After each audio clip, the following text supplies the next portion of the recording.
नमस्कार, माझं नाव सायली कुटे. मी संगमनेर येथून प्रेमगंध भोरगिरी येथे गुरुदेवांचं 3 दिवसीय निवासी शिबिर करण्यासाठी आले. माझा हा पहिलाच अनुभव आहे. माझ्या मैत्रिणीच्या अनुभवावरून तिने मला सांगितलं की तिथे जा, नक्कीच खूप फायदा होतो. त्या अनुभवावरून मी इथे आले आणि काल पहिला दिवस होता. खरं तर खूप दमलेलो होतो. थोडीशी शंका होती की आज होईल की नाही, पण जशी जशी सुरुवात करत गेलो, पुढे पुढे जात गेलं आणि खरंच श्वसनातला आनंद काय असतो तो अनुभवला.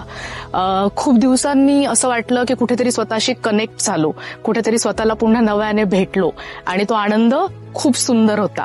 आणि असं करत करत संध्याकाळ होईपर्यंत कुठेही असं जाणवलं नाही की आपण दमलेलो होतो, थकलेलो होतो. उलट जास्त फ्रेश झाल्यासारखं वाटलं. गुरुदेवांशी चर्चेद्वारे मिळालेलं ज्ञान, आपला प्रत्येक प्रश्न मांडण्याची संधी, इथे असलेलं वातावरण, त्या वातावरणातल्या पॉझिटिव्ह वाइब्स नक्कीच इथून जाताना सोबत खूप काही घेऊन जाणार आहे. आता आज दुसरा दिवस आहे आणि असं वाटत नाहीये की उद्या हे संपावं आणि इथून जावं, पण निश्चितच पुढच्या वेळी पुन्हा येण्याची उत्सुकता आणि ओढ आहे.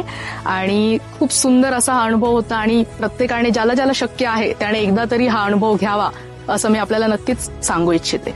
थँक्यू.